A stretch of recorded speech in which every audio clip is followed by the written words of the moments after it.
अच्छा, आप लाइफ में कभी हॉस्टल में रहे हैं? मैं हॉस्टलर रह चुकी हूँ। और यूं तो हम सबके एरियाज बंधे हुए होते हैं, लेकिन कई बार आपका एक रूममेट होता है जो आपके एरिया में घुसने की कोशिश करता है, तो आप बड़ी क्लियरली डिमार्केशन कर देते हैं। वैसे ऐसा भाई बहन के बीच में भी होता है। मेरे और मेरे भाई के साथ तो होता था, टेबल के बीच में हम लकीर खींच देते थे, ये साइड तेरी, ये साइड मेरी। तो कुछ ऐसा ही हो रहा है राध्या और प्रथम के साथ। क्या है ना कि प्रथम को लगता है कि हम दोनों के बीच में कुछ हस्बैंड वाइफ वाली केमिस्ट्री तो है ही नहीं, तो रूममेट्स की तरह रहते हैं। लेकिन क्या करें, जब लिखने वाले ने इनकी कहानी में इश्क लिखा है, तो कहीं ना कहीं इनके मन उलझ तो जाएंगे ही।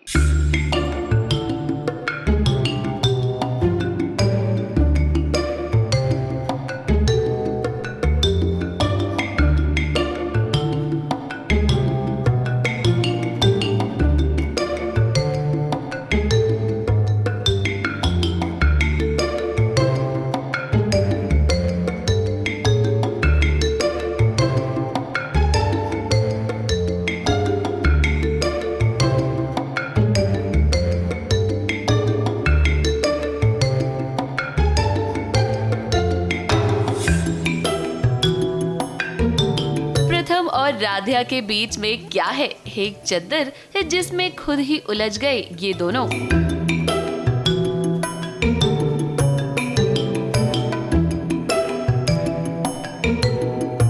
और उलझे ऐसे कि एक दूसरे की बाहों में आकर गिर गए और एकदम रोमांटिक वाला माहौल बन गया। अब अगर इसी तरह ना ये दोनों रोज उलझते रहेंगे तो इनके रिश्ते जरूर सुलझ जाएंगे। हम कंपैटिबल नहीं है तो हमें रूममेट्स की तरह रहना चाहिए, इसलिए वो बीच में लाइन खींच रहे हैं कि तुम अपने हिस्से में रहो, मैं मेरे हिस्से में रहूंगा, ना तुम मेरी मदद करोगी ना मैं तुम्हारी मदद करूंगा। पर राधा प्रथम का ऐसे तो चलता नहीं है, गिरे बिरे बिना तो इनका कोई सीन खत्म नहीं होता है, तो हम गिर जाते हैं, उधर मूवमेंट होता है। अब प्रथम ने अपने कमरे को 2 हिस्सों में बांट दिया है। उसे लगता है कि वो और राधा पति पत्नी तो हैं, लेकिन उनका रिश्ता मजबूत नहीं रहा और इसीलिए शायद राधा उससे बातें छुपाती है। प्रथम का मानना है कि वो और राधा अच्छे कंपेनियन नहीं बन पाए और इसीलिए देखिए वो चाहता है कि राधा अब उसकी सिर्फ रूममेट बनकर रहे। अब राधा और प्रथम को तो आप जानते ही हैं कि ये दोनों चाहे कितना भी फैसला ले लें एक दूसरे से अलग होने का, लेकिन कभी अलग रह नहीं पाते हैं। यहाँ भी पहले तो ये दोनों एक दूसरे से लड़े और फिर देखिए करीब आ ही गए। इतनी आसानी से अगर आपको अपने ये चार्जर चाहिए ना तो आपको हमारी बात सुननी पड़ेगी। साथिया, ये तो ब्लैकमेलिंग है ना। नहीं सुननी मुझे तुम्हारी बात। तुम जैसे मेरे से बातें छुपाती हुई आ रही हो ना, वैसे ये बात भी छुपा लो, मुझे नहीं सुननी, ठीक है? प्रथम सर हमसे भूल हो गई, हम उसे सुधारने की कोशिश कर रहे हैं ना, इसलिए आपको हमारी बात सुननी ही है। बस एक काम करो, ये चार्ज ना तुम्हें रखो, नहीं चाहिए। अरे लेकिन प्रथम सर हमारी बात तो सुनिए ना। अरे वो मुझे किसी की जरूरत नहीं। सर क्या कहा तुमने?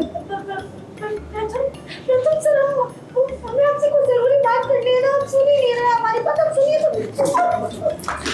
राधा ने कहा है कि हम आपको कुछ बताना चाहते हैं और प्रथम ऐसा रुक गया है, तो अब आगे जाके पता चलेगा कि एक्चुअली राधा कामिनी का सच प्रथम को बता पाएगी या नहीं बता पाएगी। वैसे राधा यहाँ प्रथम के करीब जाने की कोशिश इसीलिए कर रही थी क्योंकि वो उसे सारा सच बताना चाहती है। वो सच जो इतने दिनों से राधा छुपा रही है कामिनी के बारे में। कामिनी के पेट में जो बच्चा है वो अहम का है, ये बात बताना चाहती है राधा प्रथम को। राधा सबकी वाट लगाने वाली है, बहुत जल्दी, इतना भरोसा है मुझे, क्योंकि उनको कहीं ना कहीं बहुत सारा डाउट आ गया है कि अहम भैया ने खुद से तो सुसाइड नहीं किया है, उनके साथ किसी ने तो गलत किया है, जिसका पता लगाने राधा मिशन पे निकल गई हैं। उन्होंने पता चल गया है कि एक्चुअली कौन धोखा दे रहा है, तो राधा बहुत जल्द कुछ ना कुछ ऐसा करेंगी जिससे सबका भांडा फूट जाएगा। लेकिन आप सभी तो जानते ही हैं कि इतनी जल्दी राज कहाँ खुलते हैं, तो अब देखना ये होगा कि आखिर प्रथम को सच्चाई का पता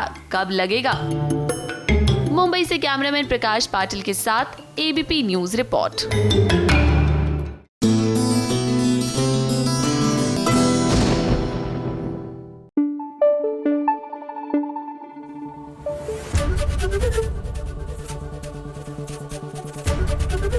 एबीपी न्यूज आपको रखे आगे। आपको अक्षय कुमार की फिल्म हे बेबी याद है? जी हाँ, कैसे उसमें एक बच्चा आता है और पूरी फिल्म में उथल पुथल हो जाती है। तो कुछ ऐसा ही हो रहा है सीरियल उड़ने की आशा में। यहाँ एंट्री हो गई है एक बच्चे की। अब बच्चा किसका है किसी को नहीं पता, और फिलहाल इस मिस्ट्री को अनरावल करने में टाइम लगेगा। लेकिन उस बच्चे के एंट्री के साथ तीनों भाई जो हैं उनकी लाइफ में क्या भागम भाग हो रही है, आइए दिखाते हैं।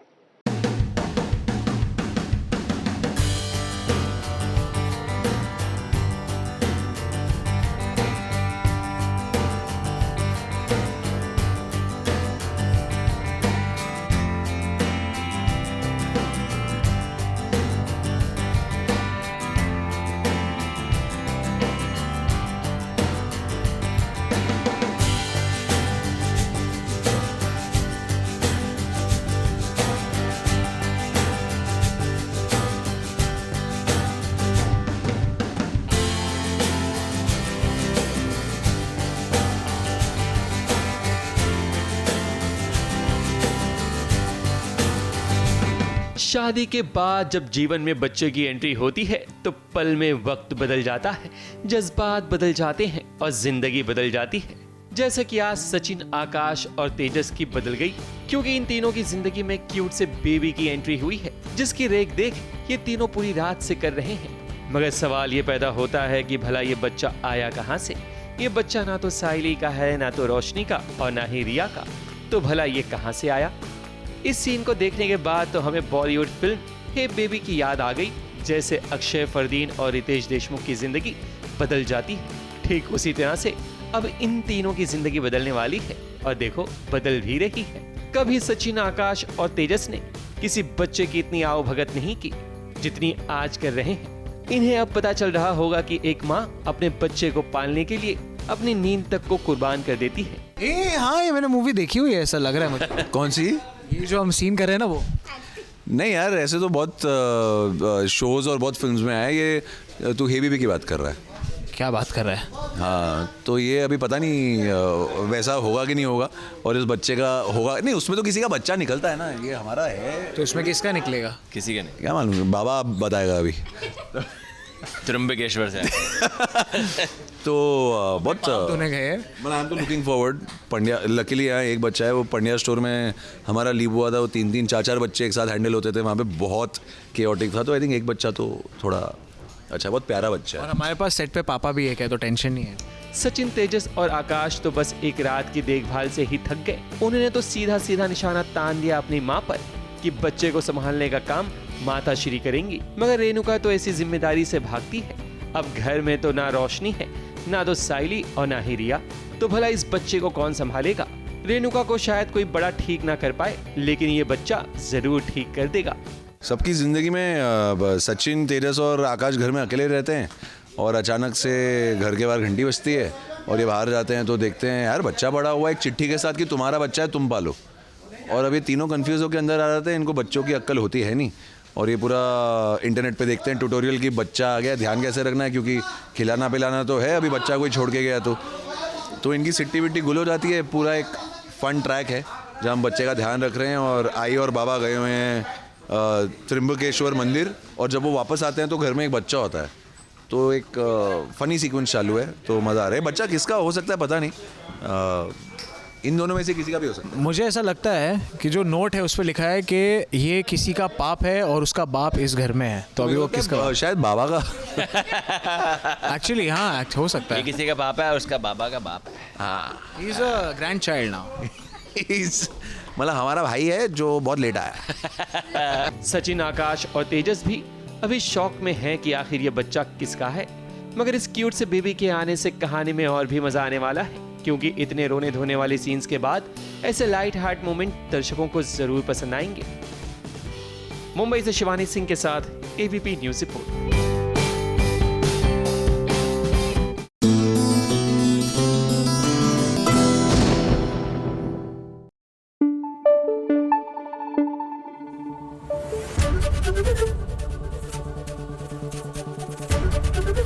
एबीपी न्यूज आपको रखे आगे।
पैरों पर खड़े होने का जज्बा अब वसुधा के अंदर आ गया है और हम सबको वसुधा के इस जज्बे को सलाम भी करना होगा। अब अचार बनाने का काम उसने शुरू किया है। इस काम में उसे आगे बढ़ना है। वो अपने नाम की कंपनी खोलना चाहती है, जिसके लिए वो लाइन में खड़ी है और देव उसका साथ दे रहा है। अब जब फॉर्म भरने की बारी आई तो वसुधा ने फॉर्म हिंदी में भरा और इसमें कोई गलत बात नहीं है। भले ही फॉर्म में अंग्रेजी में पूछा जाता है, लेकिन जिसे अंग्रेजी नहीं आती है वो क्या काम नहीं करेगा? ऐसा तो नहीं होता है ना। जब वसुधा फॉर्म भरकर मैनेजर के पास गई तो देखिए मैनेजर ने उसे कहा कि तुम इतने बड़े घर की बहू हो और तुमने हिंदी में फॉर्म भरा है। तो गलती होगी भाई से। गलती?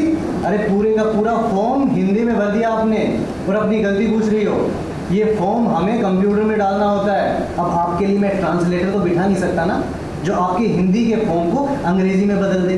सर हमारे को अंग्रेजी में आ गया है, इसीलिए हिंदी में फॉर्म भरा है। आप ये फॉर्म ले लीजिए ना, जमा कर दीजिए ना। अच्छा, तो अब आप हम पर हुक्म चला रही हैं। ओह, नाम भी लिखा हुआ है वसुधा देवांश सिंह चौहान। अगर सचमुच इतने बड़े घर की बहू होती ना तो अंग्रेजी भाषा आपको आती। आई बड़ी चौहानों की बहू। हेलो। अब मैनेजर ने ऐसा कहा, उसके बाद वसुधा ने उसे जो ज्ञान दिया ना, इस 7 जन्म तक याद रखेगा वसुधा का ज्ञान। हम ना गांव के लोग हैं और हमारे गांव में अंग्रेजी ना सिखाई गई। इसका मतलब यूँ ना है कि हम लोग अपनी मातृभाषा के लिए शर्मिंदा हो।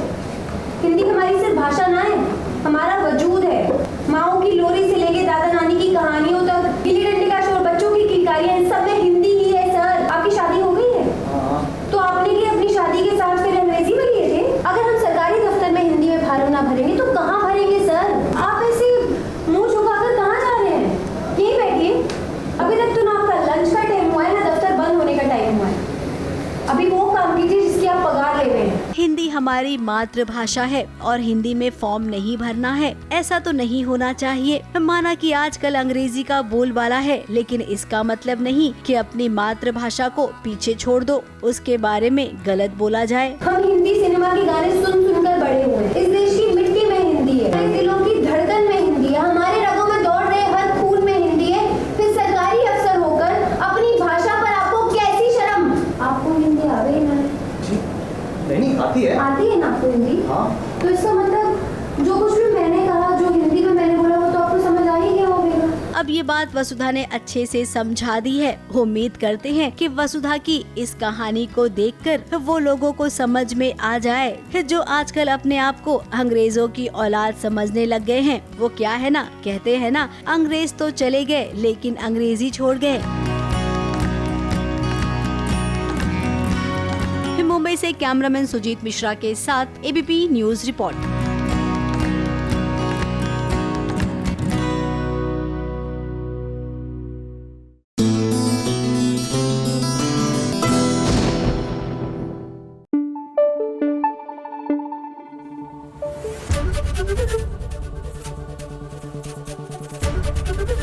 एबीपी न्यूज आपको रखे आगे। पति अनाड़ी में हमारे किशोरी के अनाड़ी पति जो हैं यानी कि लाला, वो गुंडों में फंस गए हैं। जी हाँ, एक रजिया थी जो गुंडों में फंसी थी और एक ये हैं जो गुंडों में फंस गए हैं। लेकिन चिंता मत कीजिए, किशोरी है ना, वो बचा ही लेगी अपने लाला को।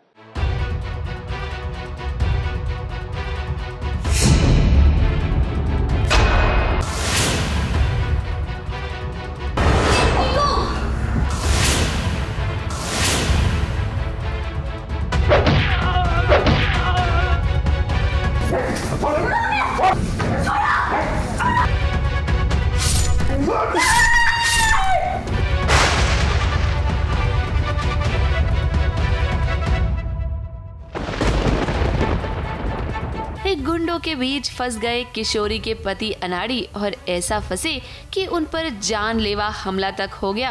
अब आप सोच रहे होंगे कि गुंडे इस तरह से लाला को चाकू मार देंगे और किशोरी बस खड़ी खड़ी देखती रहेगी।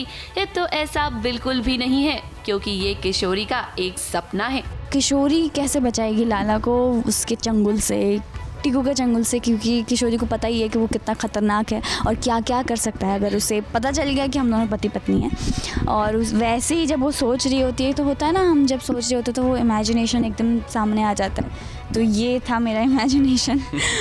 मैंने देखा कि उसने तो मार ही दिया। अब किशोरी ने सपना तो देखा, लेकिन हकीकत ये है कि गुंडों ने किडनैप कर लिया है लाला को और उसके बदले में वो चाहते हैं कि मंजरी अपनी दुकान उनके नाम कर दे। भाई और बहन में कितना प्यार है, तो अपने इस प्यारे से भाई को बचाना है तो अपने भाई की जान अगर प्यारी है ना तो अपनी दुकान छोड़ने के लिए तैयार।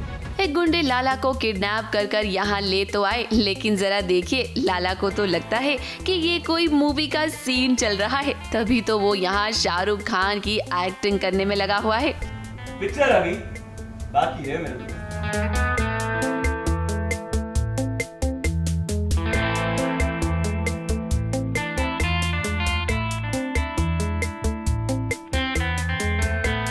उसे इस बात का बिल्कुल भी अंदेशा नहीं है कि वो कितने बड़े खतरे में फंस चुका है। और अब देखिए कैसे किशोरी भी पहुंच गई है उसे बचाने के लिए। आए हैं क्योंकि जो उनके सेठ हैं उनको हमारा दुकान चाहिए, हमारा इन द सेंस मंजरी जी जो दुकान संभालती हैं, लाला मिठाई वाला, वो दुकान चाहिए। तो दुकान और लाला में से एक को चूज़ करना पड़ रहा है मंजरी जी को। अब देखना ये कि वो क्या चूज़ करेंगी। और इस वक्त किशोरी और लाला दोनों ही मुसीबत में हैं और अब देखना ये होगा कि आखिर किशोरी अपने पति अनाड़ी को बचाएगी कैसे।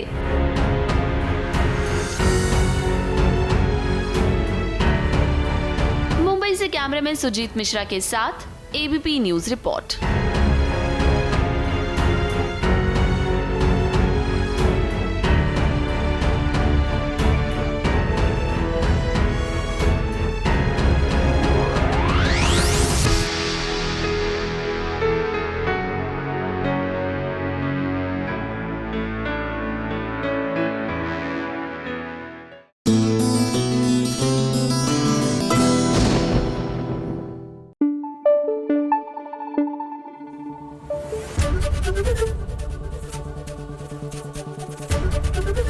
एबीपी न्यूज आपको रखे आगे।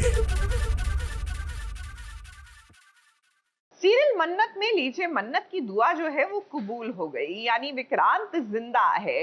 जस्ट जो थोड़ा सा ट्विस्ट है वो ये कि मन्नत को खुद ही नहीं पता कि विक्रांत जो है अभी जिंदा है। वो तो क्योंकि वो दुआ को समझा रही है कि पापा आ जाएंगे, पापा कहीं गए हैं। लाइक आई सेड, पॉजिटिव सोचिए, पॉजिटिव होगा मन्नत, ये हम जानते हैं।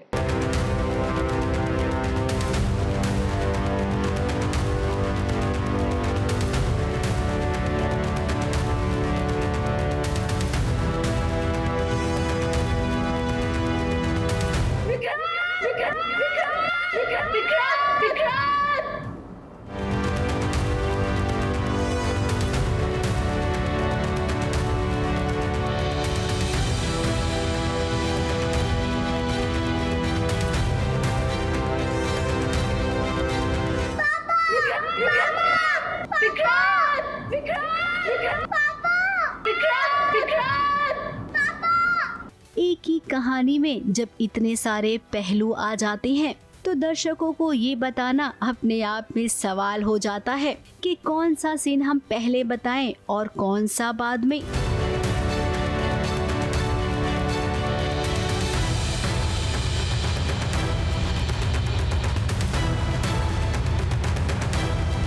अब इतने दिनों से आप सब देख रहे हैं कि मन्नत को पूरा भरोसा है कि उसका विक्रांत जिंदा है। वहीं दूसरी ओर खलनायक और खलनायिकाओं की जो टीम है उन्हें लग रहा है कि विक्रांत भगवान को प्यारा हो गया है, लेकिन अब एक दूसरे को ये ब्लैकमेल करने पर उतर आए हैं, जिसमें धैर्य, मलिका और हाँ यशिका शामिल है। विशाखा भी है, लेकिन फिलहाल अभी यहाँ पर विशाखा नहीं है। धैर्य अपनी बातों से डरा रहा है यशिका और मलिका को, तो वहीं मलिका और यशिका ने भी कोशिश की धैर्य को धमकाने की। फिलहाल इनकी बात नहीं बनी है, लेकिन हाँ इनके बीच सुलह जरूर हो जाएगी, ऐसी हमें उम्मीद है।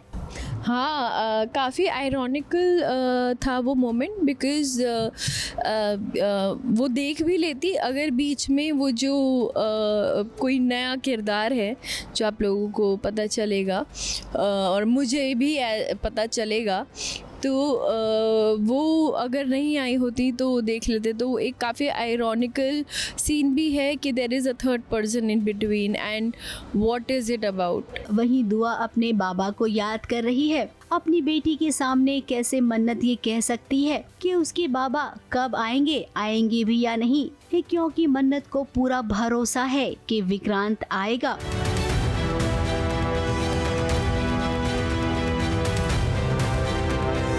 और ये देखिए, जब विक्रांत को अस्पताल में लेकर जा रहे थे उस वक्त मन्नत का दुपट्टा विक्रांत पर आया भी उड़कर। हालांकि इस सीन में आपको मन्नत नजर नहीं आएगी, लेकिन ना कुछ ऐसा ही डायरेक्टर ने क्रिएट करने की कोशिश की थी।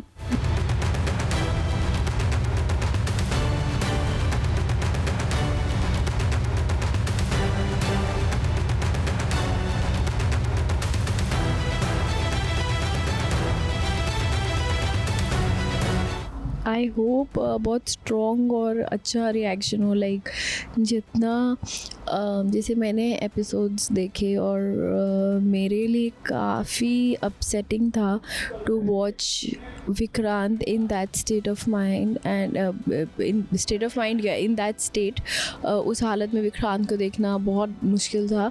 एंड धैर्य वैसा कर रहे हैं वो देखना तो मतलब बहुत ही ज़्यादा मुश्किल था। इतने सारे सीन शूट हुए हैं, आपको एक एक करके एपिसोड में इस तरीके से दिखाया जाएगा। जब आप टीवी पर देखेंगे तब आपको समझ में आएगा कि इस सीन का कनेक्शन इस सीन से था और उस सीन का कनेक्शन उस सीन से था। हम तो केवल दर्शकों को अभी के लिए ये बताना चाहते हैं कि मन्नत और विक्रांत मिलेंगे, जरूर मिलेंगे, लेकिन थोड़े इंतजार के बाद। अब वो क्या है ना, कहानी अभी थोड़ी सी बिल्डअप करनी पड़ेगी, राइटर वही कर रहा है। मुंबई से विशाल शर्मा के साथ एबीपी न्यूज रिपोर्ट।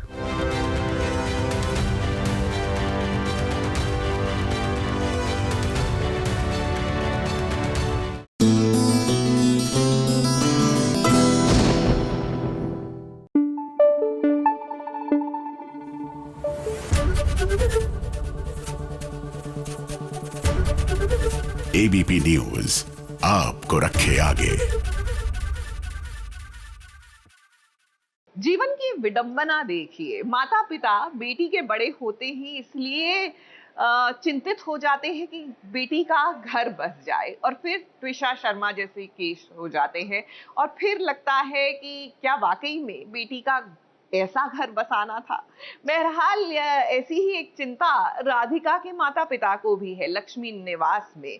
बस ये बात और है कि दे आर अनअवेयर कि बेटी तो दरअसल पहले ही किसी के नाम का मंगलसूत्र पहन चुकी है।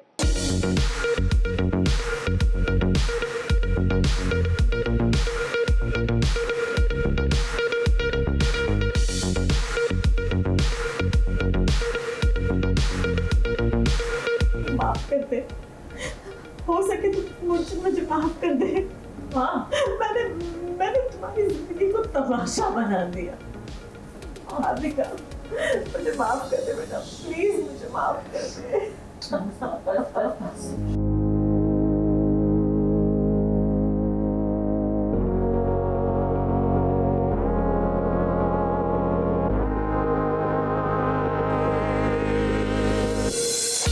राधिका की जिंदगी में खुशियाँ कब आएंगी, इसी बात का इंतजार कब से कर रही हैं लक्ष्मी और श्रीनिवास।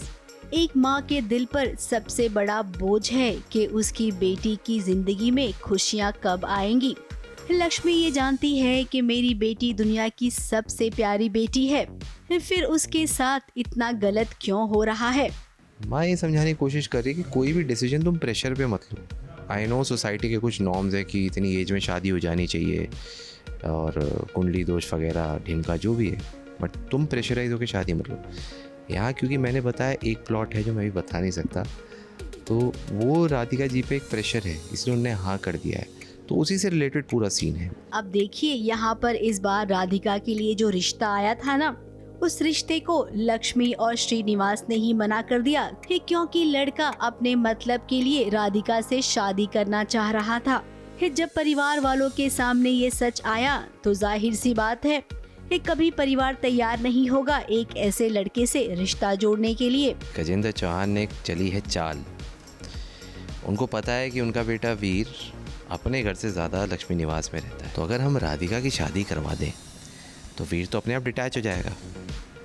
तो उन्होंने क्या है राधिका के लिए एक स्वयंवर टाइप, एक मतलब नॉट स्वयंवर वर चुनाव कि आपको हम वर ले आएंगे आपके लिए, आप उनमें से एक चुनिए और उससे आपकी शादी करा देंगे।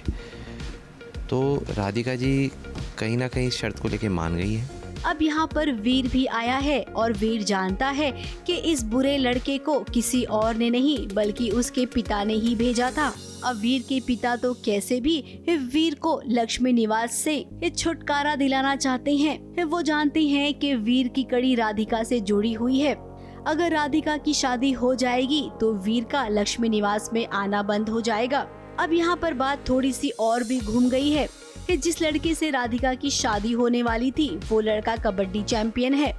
यहाँ पे वीर को पता चलता है कि जिससे उनकी शादी होने वाली है वो कोई मतलब के लिए उनसे शादी करना चाहता है, और वीर को उसने चैलेंज कर दिया कि अगर तुमने मुझे हरा दिया तो मैं राधिका जी से शादी नहीं करूँगा, लेकिन अगर मैं जीत गया तो राधिका जी मेरी हुई। तो एक्चुअली जो जिससे शादी होने वाली होती है वो कबड्डी चैंपियन है ना, वो चैलेंज कर देता है कि तुमने अगर मुझे हरा दिया तो मैं राधिका जी से शादी नहीं करूँगा। तो जैसा कि मैंने बताया, अब यहाँ पूरी डिटर्मिनेशन के साथ वीर आया है, क्योंकि लाइन ऐसी है कि राधिका जी के सम्मान के लिए हम तो मिट्टी में मिलने को भी तैयार हैं। अब उस लड़के ने वीर को चैलेंज दिया है कि अगर मैं जीता तो मैं राधिका से शादी करूँगा और अगर तुम जीते तो मैं राधिका से शादी नहीं करूँगा। अब वीर तो किसी भी कीमत पर नहीं हारेगा। तो ऐसे में अब आने वाले ट्रैक में अब आपको बहुत मजेदार सीन्स देखने मिलेंगे। मुंबई से कैमरामैन सुजीत मिश्रा के साथ एबीपी न्यूज रिपोर्ट।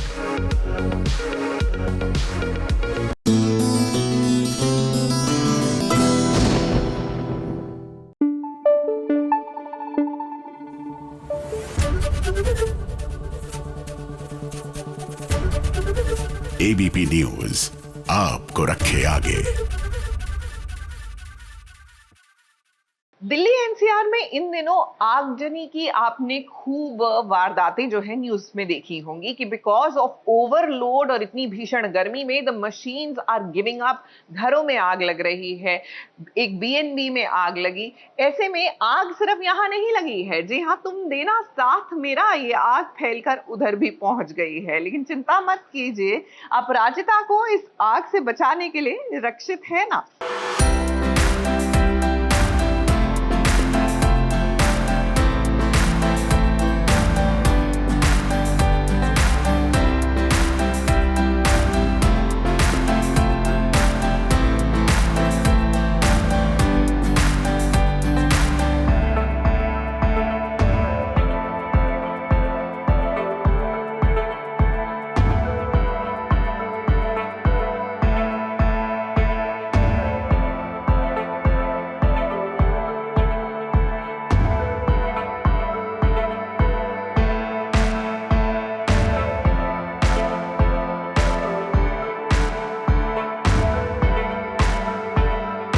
धूप लगेगी अपराजिता को तो छांव बन जाएगा रक्षित। मुसीबत में फंसेगी तो उसे बचाने आएगा कोई और नहीं बल्कि रक्षित।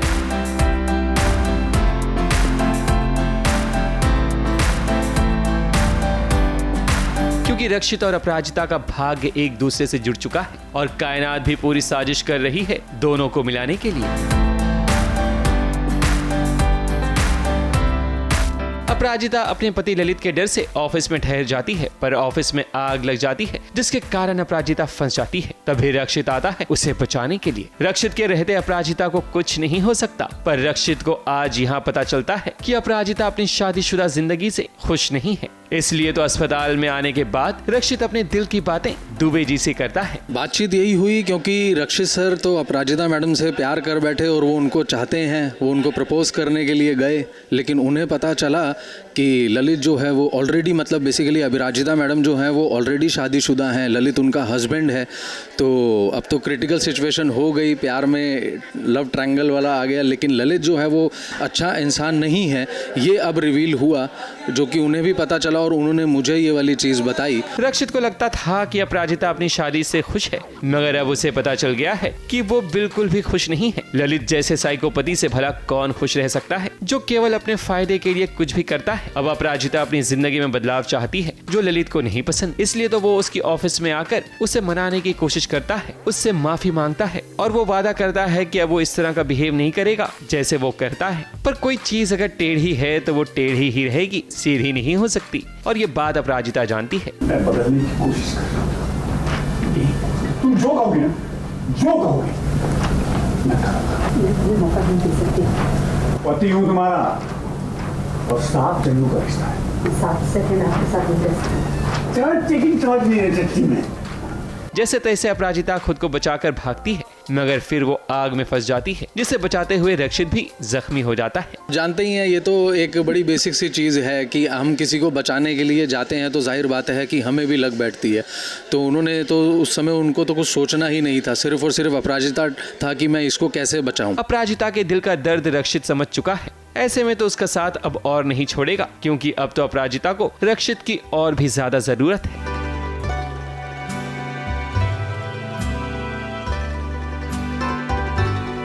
मुंबई से कैमरामैन सुजीत मिश्रा के साथ एबीपी न्यूज रिपोर्ट।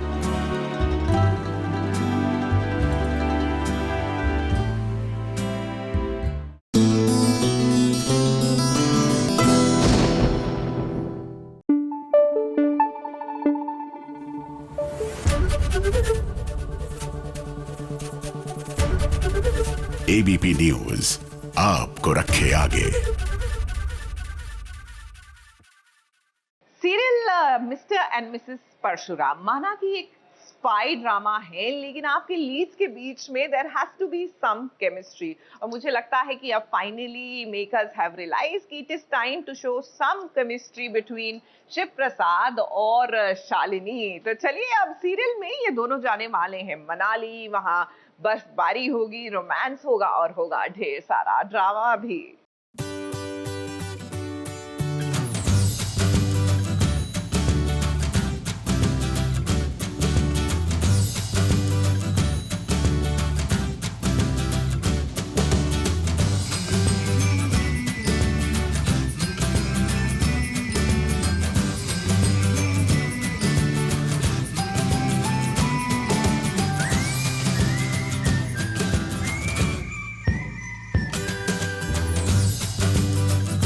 इश्क की घटा जब छाती है तो कहीं भी बरस जाती है। जैसे कि मिस्टर एंड मिसेस परशुराम पहुंच गए हैं मनाली अपने बच्चों के साथ, तो यहाँ देख रहे हैं कि किस तरह से प्यार बरस रहा है। मनाली की बर्फीली वादियों में पहुंच जाएं और वहाँ खूबसूरत लम्हा ना हो, ऐसा हो ही नहीं सकता।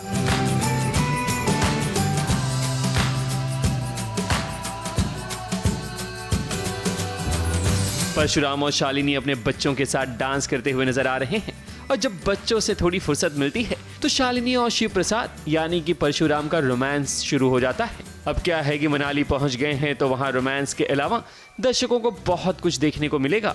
रोमांस के साथ साथ एक्शन ड्रामा भी होगा, जिसकी झलक आप देख सकते हैं कि किस तरह परशुराम गुंडों की धुलाई कर रहा है।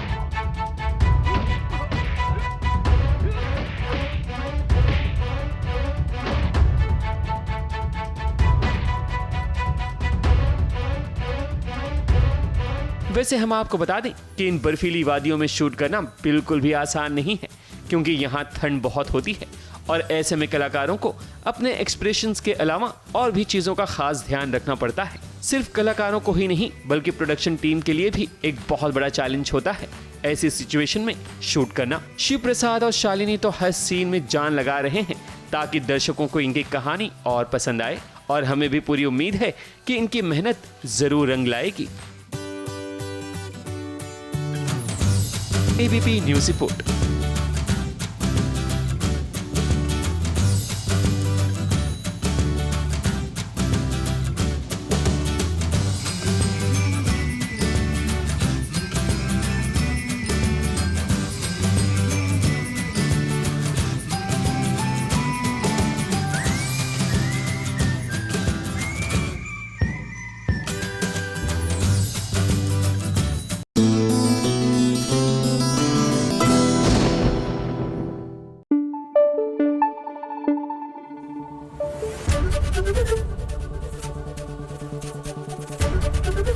एबीपी न्यूज आपको रखे आगे।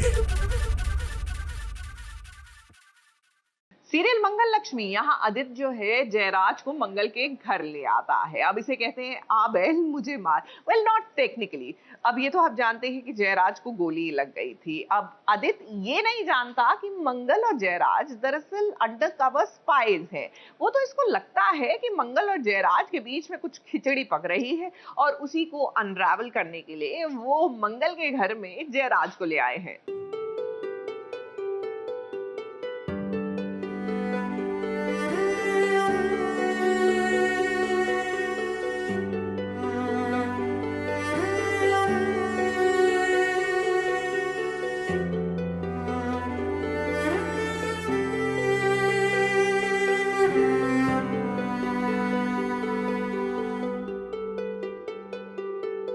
मंगल का घर एक गार्डन है तो मंगल उस घर की फूल जिसकी खुशबू से घर महकता है।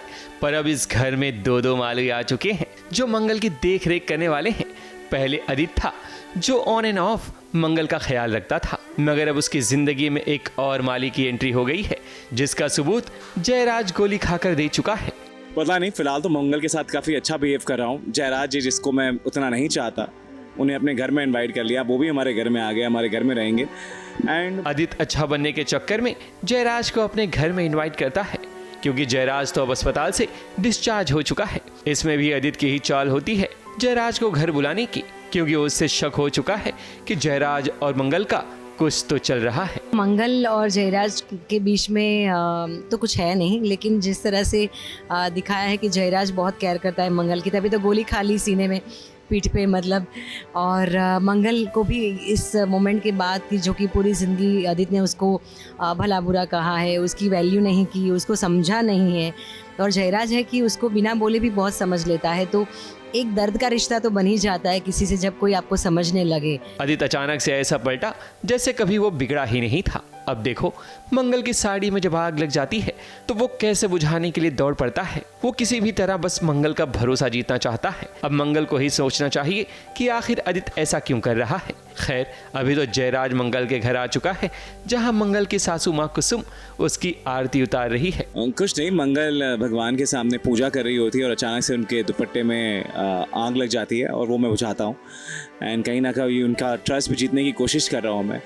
एंड जयराज जी को भी होश आ जाता है अब, और उन्हें भी मैं अपने घर पर इनवाइट करता हूँ कि आप आइए हमारे घर में रहिए, हमारे साथ रहिए, ताकि मैं और अच्छे से निगरानी रख सकूँ मंगल और जयराज पर। इतने दिनों से वो मुझ पर रख रहे थे, पर अब मैं उन पर रखूँगा ताकि पता लगा सकूं कि सच में उनके बीच में कुछ है या नहीं। डर तो देखो अब किसको होता है, क्योंकि आदित्य को कहीं ना कहीं जयराज से जलन तो जरूर होगी, और वो तो ये कभी नहीं देख सकता कि मंगल का रिश्ता कभी जयराज से जुड़े। मुंबई से शिवानी सिंह के साथ एबीपी न्यूज रिपोर्ट।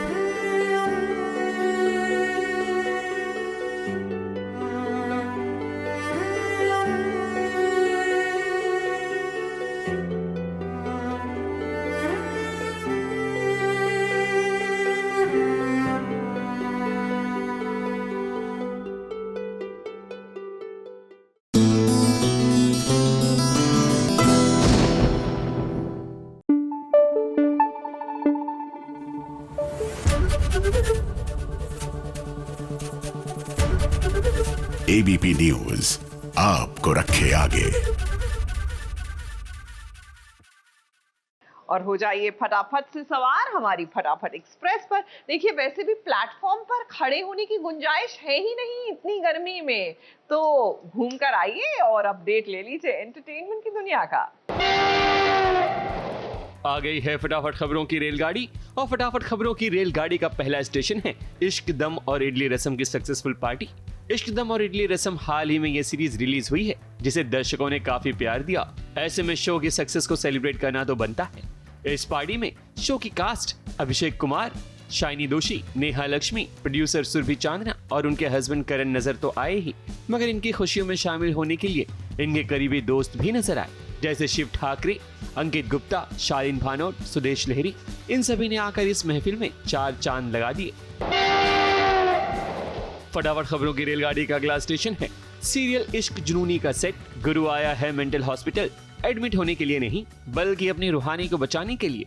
जब गुरु आता है रूहानी को बचाने के लिए, तब उसे गुंडे घेर लेते हैं, क्योंकि कोई तो है जो नहीं चाहता कि गुरु रूहानी तक पहुंचे। मगर एक बहन जब मुसीबत में होगी तो भाई को भी बचाने आना पड़ेगा। रूहानी का भाई उसे बचाकर किसी तरह से बस हॉस्पिटल से बाहर ले जाना चाहता है। अभी तो लग रहा है मुझे कि घर पे ही किसी नागेश्वर चौधरी भी हो सकते हैं या फिर कोई भी हो सकता है, जो पर घर का ही कोई सदस्य है जो ये सब खेल रहा है। गुरु नहीं है, ये संदीप को पता है। गुरु तो प्यार करता है रूहानी से, बट अब संदीप को चिंता है उसको, इसकी बहन की, तो उसको कुछ ना कुछ तो स्टेप्स उठाने ही पड़ेंगे, बिकॉज घर के लोग ही कुछ रूहानी को परेशान कर रहे हैं। फटाफट खबरों की रेलगाड़ी में आज बस इतना ही। ABP news report.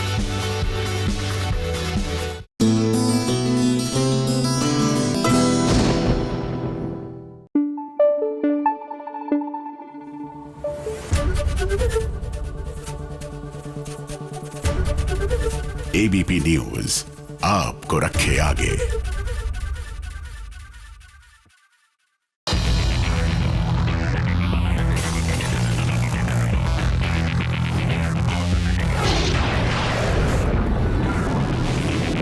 आपके फेवरेट टीवी सीरियल्स में क्या क्या धमाका होने वाला है, ये आपको बताने के लिए इस सीरियल्स के स्पॉयलर्स लेकर हम आ गए हैं। तो चलिए सबसे पहला स्पॉइलर आपको देते हैं।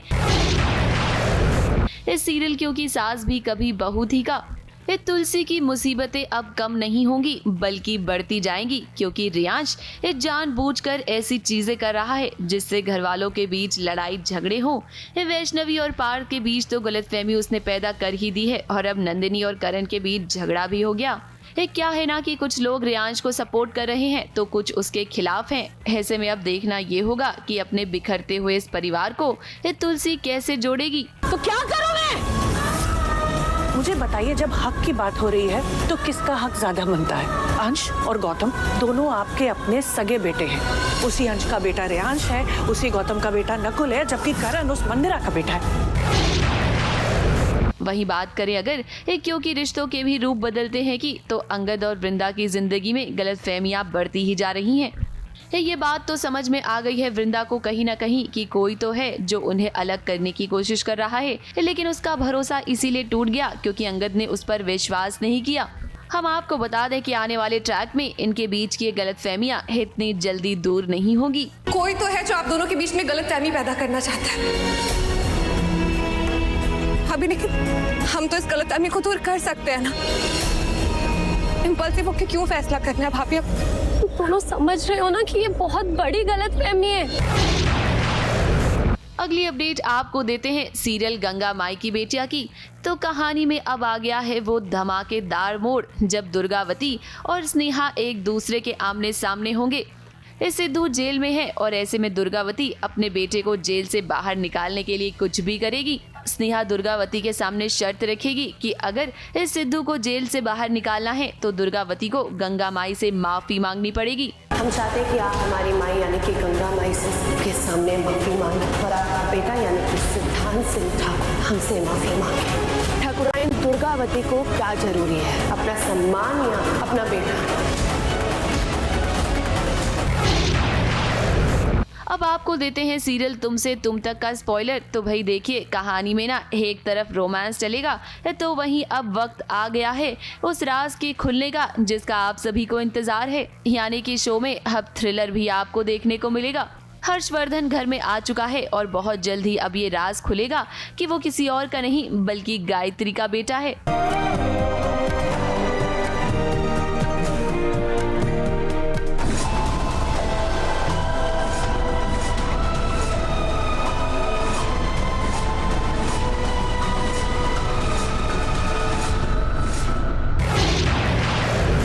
अगली अपडेट आपको देते हैं सीरियल ये रिश्ता क्या कहलाता है की। तो भाई देखिए, अरमान और अबीरा की जिंदगी में ये मुश्किलें बढ़ने वाली हैं।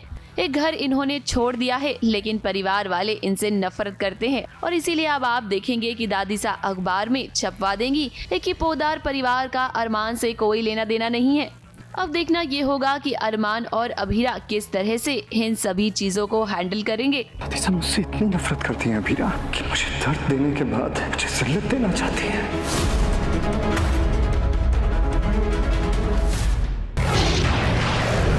अगली अपडेट आपको देते हैं सीरियल तू जूलियट जड्डी की। ये शादी तो हो गई हीर और नवाब की, लेकिन इनकी असली मुश्किलें तो अभी शुरू होंगी। कॉलेज में सभी लोग हीर और नवाब का मजाक उड़ाएंगे और ये सब कुछ साजिश होगी ये टीना की। तो वहीं दूसरी ओर गुलाब भी हीर को अपनी बहू मानने से इनकार कर देगी। दिखावा करके तुम क्या एक्सपेक्ट कर रही हो मुझसे कि मैं तुम्हें मेडल दूंगी, कोई ट्रॉफी दूंगी तुम्हें? क्या सोच रहे हो तुम? इस खंडर जैसी जगह में रहकर हैप्पीली एवर आफ्टर वाली कहानी जी लोगे? मेरे लिए हैप्पी लाइफ नहीं है, सैड लाइफ है। It's okay.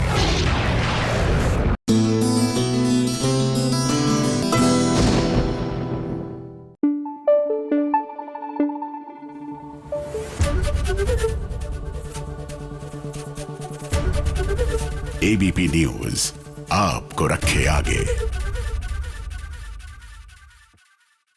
सीरियल आरंभी में आरंभी के मेकर्स जो है वो जी तोड़ कोशिश कर रहे हैं और कोशिश काफी हद तक सक्सेसफुल भी हो रही है आरंभी और ध्रुव के बीच में केमिस्ट्री जनरेट करने की। सीन्स ऐसे हो रहे हैं कि ये एक दूसरे से उलझते हैं और उसके बाद clearly you can feel the vibes in the air.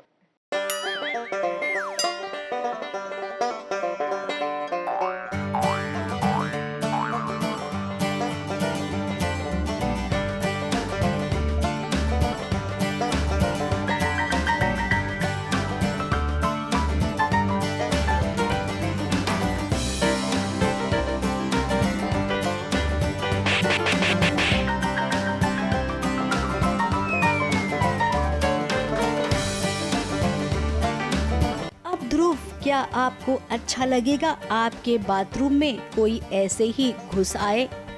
नहीं अच्छा लगेगा ना। तो ठीक वैसे ही आरंभी को भी नहीं पसंद आया कि आप उसके बाथरूम में आ गए। ये तो बिल्कुल भी अच्छी बात नहीं है। इसे कहते हैं सिविक सेंस, जो कि आपको आरंभी अच्छे से समझाएगी। आप यहाँ क्या कर रहे हैं? एक second, message not of my concern, पर ये डॉक्टर अवंतिका का बाथरूम है ना, तुम यहाँ क्या कर रही हो? डॉक्टर अवंतिका का नहीं, ये मेरा बाथरूम है। हैं? तो सब सवाल का जवाब दीजिए, आप ना क्या कर रहे हैं? मेरे कमरे में बाथरूम का पानी खत्म हो गया था, पानी नहीं आ रहा था तो ऐसा कुछ भी नहीं है अभी, क्योंकि फ़िलहाल तो आरंभी की लाइफ में अपनी खुद की बहुत सारी दिक्कतें चल रही हैं, तो उसका कोई ऐसा ना ही उसका कोई इंटेंशन है, ना ही आई थिंक अभी ध्रुव का कोई इंटेंशन है कि वो जानबूझ के बात करना चाह रहा है ऐसा कुछ भी। बट आई थिंक उसका अलग कुछ चल रहा है, आरंभी का अलग कुछ चल रहा है लाइफ में, ध्रुव का अलग कुछ चल रहा है लाइफ में। कैसे ये दोनों चीज़ें कोलाइड होंगी वो इंटरेस्टिंग होगा। माना कि आप आरंभी के शुभचिंतक हैं, इस घर में उसके साथ क्या क्या हो रहा है ये सब जान के आप आरंभी की मदद करना चाहते हैं, लेकिन ऐसे नहीं। अब देखिए अवंतिका तो वैसे ही पूरी तैयारी कर रही है सबको ये दिखाने का कि आरंभी का कैरेक्टर अच्छा नहीं है, आपका और आरंभी का कुछ लफड़ा चल रहा है और आप हैं कि बाथरूम में आ गए। जाहिर सी बात है गुस्सा तो आएगा, आरंभी को भी आया और उसने जो जवाब दिया है ना, काश ध्रुव आपको समझ में आ जाए कि आरंभी एक सीधी सादी समझदार और बहुत ही अच्छी लड़की है। तो क्या ऐसे किसी की भी बातों में झूठा क्या जाएंगे क्या? नहीं नहीं, मेरा वो मतलब नहीं था, तुम गलत समझ रही हो। हाँ सही, तो बस आप ही है ना, शो करना कीजिए, मुझे जाना है।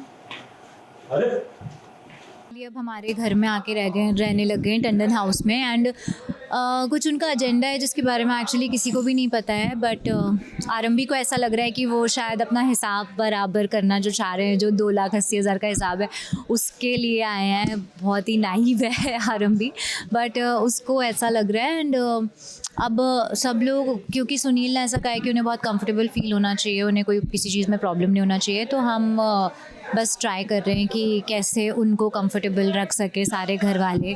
तो उनकी खिदमत में लग गए हैं सब लोग। तो वैसे ही वो ढूंढते ढांढते किचन में आ जाते हैं, वो देखने आते हैं कि किचन में सब कुछ प्रॉपर है, हाइजीन मेंटेन है या नहीं। तो ऐसे ही हमारा एक ये सीन था। आई एम श्योर कि वो आपको भी पसंद है। अब हमारी एक सलाह मानिए, अगर आपको ना आरंभी के दिल के करीब जाना है तो अच्छी अच्छी चीज़ें कीजिए। क्यों दीवाना बनकर उसके पीछे पीछे घूमेंगे ना तो आपको कुछ हासिल नहीं होगा। हमारी बात पर गौर ज़रूर फरमाइएगा। ABP news report.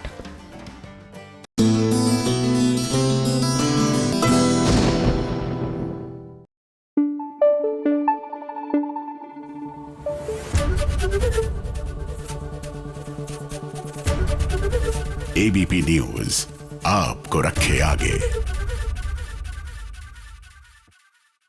लीजिए, टेलीविजन पर एंट्री हो गई है बच्चन की। नाना, we are not talking about Big B और anybody from that part of the family, but हम बात कर रहे हैं बरेली के बच्चन की। रात 9 बजे कलर्स टीवी पर इस नए शो ने आगाज कर लिया है। धूमधाम से प्रीमियर हुआ और कैसा रहा फर्स्ट डे, फर्स्ट शो, आइए आपको बताते हैं।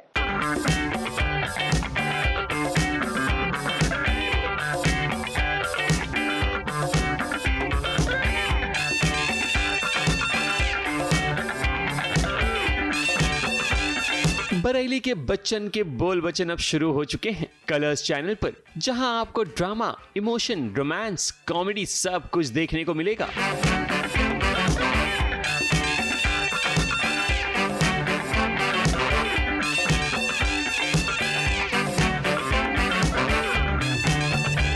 इस शो में प्रविष्ट मिश्रा, किंशुक महाजन और तो और यशपाल शर्मा भी नजर आने वाले हैं और संगम के किरदार को कोई और नहीं बल्कि राधिका छाबड़ा निभाने वाली हैं। जब इनकी मुलाकात सास बहू और साजिश से हुई तो देखो कैसे शुरू हुई इनकी गपशप। एक सेकंड, मतलब अभी इंटरव्यू शुरू कर रहे हैं उससे पहले जनरली चाय पे चर्चा होती है, लेकिन गर्मी इतनी है कि हम गोले पे गलचौर करेंगे।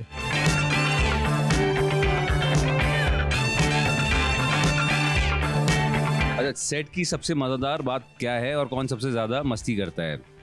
तो हमारे सेट की जो सबसे मज़ेदार बात ये है कि ये सेट बहुत ज़्यादा गंदा रहता है। ठीक है, इतना गंदा रहता है कि किसी को अगर एलर्जिक रिएक्शन हो तो वो एक्चुअली हो जाएगा डस्ट से। और सबसे ज़्यादा मज़े कौन करता है? आई थिंक सबसे ज़्यादा मज़े करती है रमनिक, है ना। कभी फ्रिज खोलती है तो फ्रिज का दरवाज़ा हाथ में आ जाता है। सरगम, हाँ, कभी पंखा चलाती है तो वो गिर पड़ता है। तो सबसे ज़्यादा मज़े तो मेरे ख्याल से संगम को आते हैं, है ना।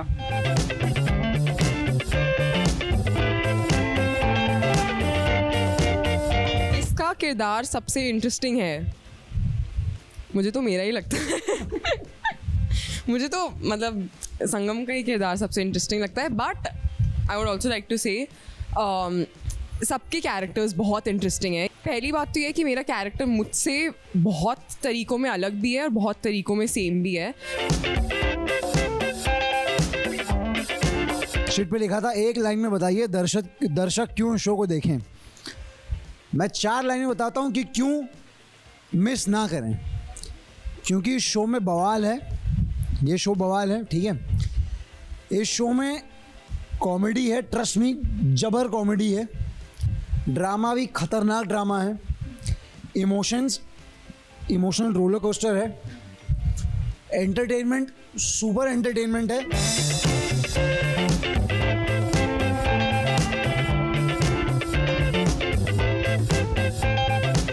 यशपाल सर हों तो सेट पर क्या नहीं करना चाहिए, उनकी एक आदत बताइए। उनकी एक आदत, ऐसी सब सिचुएशन में अपने आप आगे कैसे आ जाता हूँ।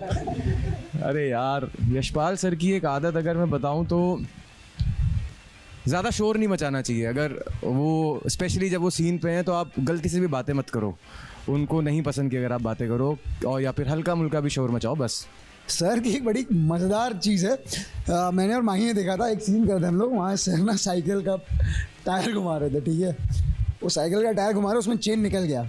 अब उस पर जो सर का नेचुरल रिएक्शन आया है ना, वो माइक पे नहीं, वो बस फेशियली मज़ा था। तो मतलब दैट्स, मैं ये नहीं बताया, मैंने फिर भी बेटर बात बोली। मैं तो सर को बताया कि मैंने बचपन में जो मज़ेदार गालियाँ हैं जो दी जा सकती है बिना बीप के, वो गंगाजल मूवी में देख के सीखी हैं, जो सर ने की है मूवी। तो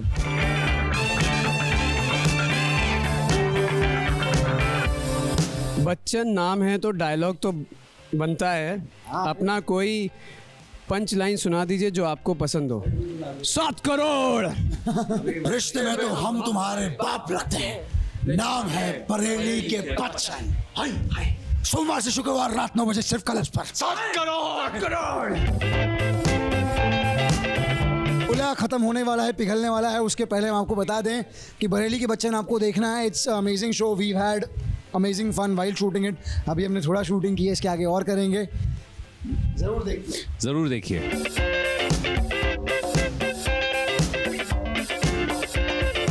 मैं तैयार नहीं था, मैं बाकायदा अपनी तैयारी की। मैंने अपने सारे प्रोजेक्ट अप्रैल से पहले ख़त्म किए और एक आध बच गए जो बीच में करूँगा मैं एडजस्ट करके, और मैं सारी दुनिया के काम छोड़ करके मैं इसमें जुटा हूँ और अभी मैं इसमें लगा रहूँगा जब तक इसकी टीआरपी फुल हाईएस्ट नहीं हो जाती। अब जरा शो के पहले एपिसोड का रिव्यू भी कर लेते हैं। कहानी शुरू होती है बरेली से, जहां एक ऐसा परिवार होता है जिसमें कोई महिला नहीं होती। कृष्णा जिसका ख्वाब है शादी करने का, उसके 3 और भाई हैं और पिता की बात करें तो उनमें कोई जिम्मेदारी नजर नहीं आती। संगम और कृष्णा का रिश्ता किस तरह से जुड़ेगा वो देखने के लायक होगा। सभी कलाकारों ने अच्छा काम किया है। शो बड़ा हैपनिंग और फ्रेश नजर आ रहा है। सिनेमेटोग्राफी, कहानी और बैकग्राउंड म्यूजिक की बात करें तो ये सब कुछ बहुत अच्छा नजर आता है। बात अगर डायरेक्शन की करें तो उसमें भी कोई कमी नजर नहीं आती। जिस तरह से बच्चन साहब एंग्री मैन के नाम से जाने जाते हैं, उन्हीं का सारा निचोड़ इस शो में नजर आता है। इसलिए तो शो का नाम है बरेली के बच्चन। मुंबई से स्नेहिल यादव के साथ एबीपी न्यूज रिपोर्ट।